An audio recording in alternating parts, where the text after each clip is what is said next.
If you're looking for a job, LinkedIn is a must-have. With almost 700 million active monthly users, if you're not on there, you're definitely missing out on some great opportunities. In this video, I'm going to show you exactly how to make a LinkedIn profile in 2020, along with some tips and tricks to help you stand out. Hi, I'm Santiago, founder of the mentorship platform WAYAHEAD and your personal mentor. If you're new to the channel, hit the subscribe button and turn the bell notifications on. Every week, I'll be dropping videos to help you navigate life, career, and everything in between. In this video, we're going to cover everything you need to know about setting up your LinkedIn profile for success, but stick around for the bonus section. I'll be answering some of the most frequently asked questions I get whenever I help people set up their profiles. So let's get into it. All right, cool. So let's run through how to make a LinkedIn profile. So for those of us that have already created social media accounts before, this should be pretty self-explanatory, but we'd go up to the top here, hit join now. LinkedIn is going to ask you for an email and a password. Go ahead and fill that out. Once you took care of that, then it's going to ask you for your name. Once you put your name in, hit continue. We'll do a quick security check. And there you go. So the next thing, LinkedIn is just trying to figure out where you are. So you put your location there. You can change this location to wherever. It's usually just going to pick up based on where your VPN is or where you're actually located. So this is actually pretty cool. It's asking you for your most recent job title or recent company. And if you just graduated high school or college, that's not really going to apply to you. So I'm actually going to follow the flow here of going through as a student. So it's going to ask for a college or university. I'm going to put UNC Chapel Hill. Okay. And I got my MBA from there. Some dates up. Just say to 2020, and you're over the age of 16. Okay, so it's going to ask you to confirm your email. So make sure that you go and check the email address that you signed up with and you get the code that they sent. So now that you have the code, so you got the code from your email, you inputted it and then hit confirm. So now it's asking if you're looking for a job. Let's just say not now. It's asking to import email contacts. Let's just skip it. That could actually be a pretty useful tool for you if you have a lot of people that you email back and forth and they may have a LinkedIn profile. That could definitely be a pretty easy way for you to be able to start gaining connections. So here, this is another thing that you can do right off the bat is start connecting with some of these people. Some of these faces might be familiar to you, so you can just hit the plus sign and they would actually send connection requests to these folks. But let's go ahead and hit skip for now. And then it's asking you for a photo. We can go ahead and take care of that in a second. Let's just complete the actual profile creation process. So no, let's just skip for now as well. Let's skip this as well. So it's asking for a number. Obviously, for completeness, you definitely want to make sure that your profile is 100% complete, but just to be able to get to actually creating your profile, let's just finish this profile creation process. And there we go. We've completely signed up for LinkedIn using an email and a password, and now we're in. And you can actually see from the top here that LinkedIn is offering to give us a month free of premium. Premium is normally $30 a month. So obviously being able to take that wherever you can get it is a good thing. So the next steps for us to go over are how to actually make your LinkedIn profile stand out, right? We got the profile creation out of the way, but let's actually make your LinkedIn profile good. So for this next section, what I'm going to do is actually walk through my personal LinkedIn profile and kind of just walk through the things that you definitely want to make sure that you have in place so that your profile can stand out. Awesome. So I think the easiest way for us to start making these profiles stand out is to just go from top to bottom and start identifying different areas where we can really make improvements. So the first section here is going to be a cover photo. And I think that this is a section that most people really, they leave blank. And it's such an easy thing for you to do that sets you apart from the people who care and the people who don't. So let me show you what this actually looks like if somebody doesn't have a cover photo. So you can see that some of these folks, their cover photos are just a color, and some actually have a graphic behind there. The people with the graphic have put in a cover photo, whereas the people who don't have one, they've left it blank for whatever reason. So making sure that you put a cover photo on there is going to be a really easy way for you to make your profile stand out.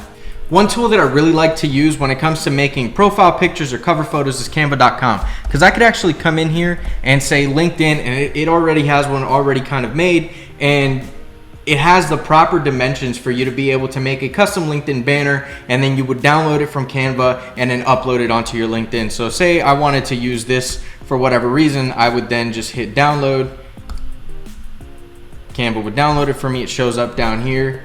It shows up in my downloads, and then when I actually would go to update my photo, I would click on it like anything else, and I could change the photo here, and I could change the cropping and go from there.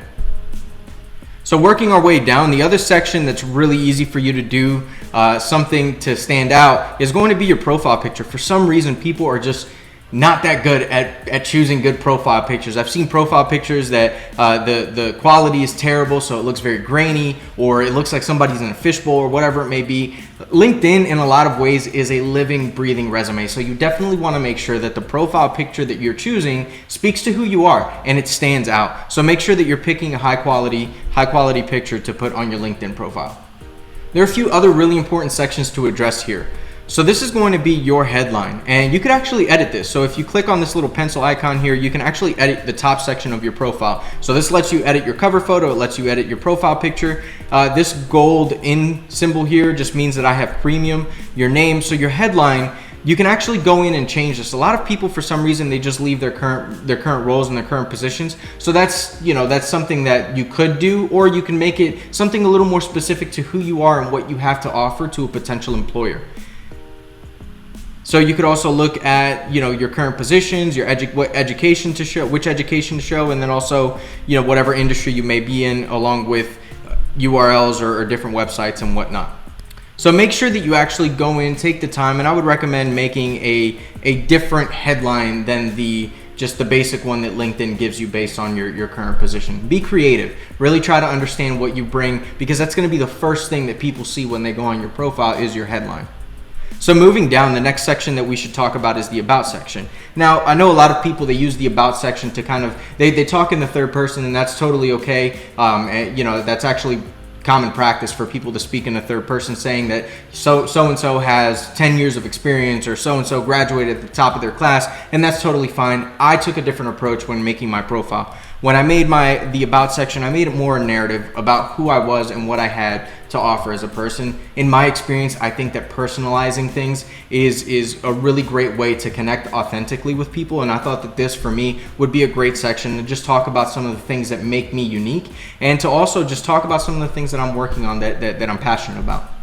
So moving on down, this featured section won't really show up in your profile from the beginning, but you can add this section by just clicking up here at the top. This will let you add different sections to your profile based on what you have and what you don't have. If you don't really have anything to be featured, then you wouldn't necessarily need to have this section on there.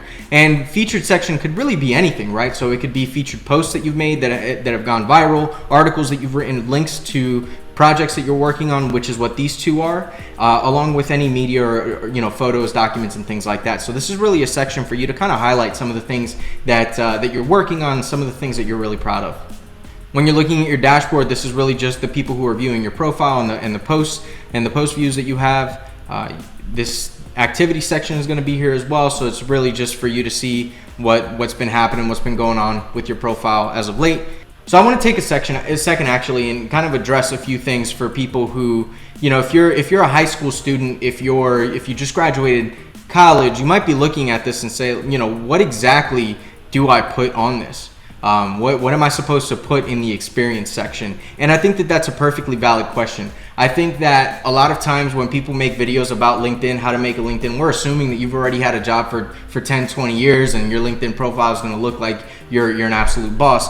But in reality, if you're just getting started, it's kind of hard to figure out what to put in there. And what I would personally do if I had no experience and I was starting over and I was trying to network and use LinkedIn to get a job, my approach would be to try to focus on some of the things that I've done, whether through official organizations or just in my community in general, and highlighting some of the different things that I've done there. So an example would be if you were in high school and you were part of a particular club, or you led fundraisers or whatever it may be, actually write that in. Write how you organize different events and using the structure of action, impact, result. So it could be something like you organize a fundraiser to feed hungry kids. You raised $2,000, and because of those $2,000, you were able to feed 20 kids, whatever it may be. And I think that by doing something like that, right? By trying to focus on some of the other things that you've done outside of official roles, that's a really easy way for a high school student or for a college graduate to be able to say, okay, you know, this is what I have to offer. And as somebody, as a hiring manager, I would look at that and I would actually be pretty impressed if I see, okay, so-and-so put down some experience that they had working with their church. They led a fundraiser in their community that was able to do something good. That to me speaks volumes of the person. So don't always think that your experience needs to be official roles that you've done. Get creative. Start trying to capture some of the different projects or roles and teams that you've been on, and really make some powerful bullets here to list out for your experience when you might not have work experience to go off of. So moving down, this is going to be your education. I didn't list my high school just because it's not really relevant at this point, depending on you know what you're doing. So I know some people that don't even list their bachelor's for whatever reason, but that's, you know, again, here I would list any of the formal education that you have. This could be a trade school, this could be, you know, certification program that a boot camp, whatever it is, you can list it here in the education section. If you notice that some of my education doesn't have start and complete dates, I don't put that on there anymore because it doesn't really matter. This degree program that's still in progress, I do put that end date on there just so that employers know that I'm working towards that and that it's not actually done. Your certifications, this is going to be a great place for you to put, you know, some of the certifications that you may or may not have. And this, you know, again, this could be something as simple as CPR, or it could be industry certifications that'll help you get the job. And I understand that if you just graduated high school, you might not have a whole lot to put on there, but don't worry. You know, over time you could do things to make sure that you're going after the certifications for the job in the industry that you're trying to get a job in. Down here, your volunteer experience. This is definitely a great place for high school graduates and college graduates to be able to shine. Volunteer experience is definitely something that you could do to make your resume and your profile really stand out. Because while you might not necessarily had an official job, if you've worked 2,000 hours volunteering for different organizations in, say you're, you know, in a particular capacity, right? So let's use something like digital marketing. Say you've helped nonprofits with their digital marketing, and this has all been on a volunteer basis, and they've loved the work that you do. If you list that down as experience, and you can even list that down in your work experience as well, and you start to capture the work that you've done, I think that could be a great way for you to stand out. And let's take it a step further. This is catchafire.org, and if you just graduated high school or you're in college and you're trying to build some experience, Catch a Fire is definitely a great way for you to use your skills and to help organizations that are looking for volunteers. And this is definitely killing two birds with one stone, right? Because the organizations are getting the help that they need, and you're getting the experience that you need. So this could be a great way for you to actually be able to build your resume without needing a job. Not only that, I am definitely a huge proponent of trying to give back to your community. So if you have the time, definitely check out Catch a Fire, go through some of the available projects, and you know, you could just go up here to volunteers and you can hit find a project. It might ask you to sign up. Well, it doesn't, so I can actually look through here. Management skills, fundraising, tech systems. So depending on graphic design, depending on the type of skills that you're trying to reflect on your resume, or the type of projects that you would apply. So definitely check out Catch a Fire. It's a chance for you to build skills and build your resume while also doing some good for your community. So jumping back over to LinkedIn, we can keep scrolling down. Skills and endorsements. This is a chance for you to add skills that you think you bring to the table. And what you can do is you could actually talk to the people that you've worked with before in the past to give you endorsements. And this could be another great way for you to kind of show that you have skills in a particular area despite not having a whole lot of official professional experience. So if you've led fundraisers before, you could actually just go in and you can add a new skill.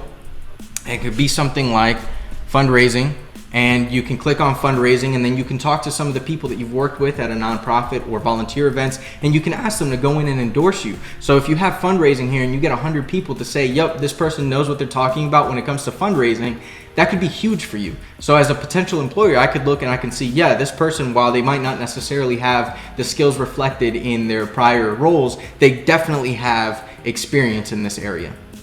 And then moving on down, recommendations. This is something that you can give and receive. I think that it's another great way for you to just be able to build a little bit of rapport. If you worked for somebody in the past, one of the best ways to get a recommendation is to give a recommendation. This is something that I haven't really used a whole lot, but I know people, they love this, and I think it's a great feature. So if you're trying to build your network and if you're trying to build your credibility when it comes to finding a job, give a recommendation. If you worked with a leader or you had a manager that was absolutely outstanding, leave them a recommendation on how they're a great leader. And that's also a great way for you to subtly ask them to, hey, leave me a recommendation as well. So this is one of those mutually beneficial things that you could do to really help your profile stand out. And then down at the bottom, you can have your accomplishments and the projects that you're working on. One of the things that I did want to call out, because I see so many people not doing this and it's so simple, is to change your public profile URL. I see so many people that have their name, so it would be, Angel Santiago dash, and then just a bunch of letters and numbers at the end of it. And this is auto-generated by LinkedIn, but you can actually change your public profile URL, and it makes it so much easier when you go to write your resume and you're putting your LinkedIn profile information on there. You could actually put your public profile URL in there, and if it's this long thing that's never going to fit on your resume, that just looks pretty ugly. But if you actually make a public profile URL that's specific to you, that's consistent maybe across social media, that makes it easier for your employers to find. So what you would do is you would actually just click on edit public profile and URL, and you would go up here. It says edit your custom URL. So you would just hit this pencil and it would open up for you to be able to change it. So hi, Angel Santiago, that is my handle for pretty much all of my social media. So you could find me using that same thing. So I wanted to be consistent, and for me, LinkedIn is no different.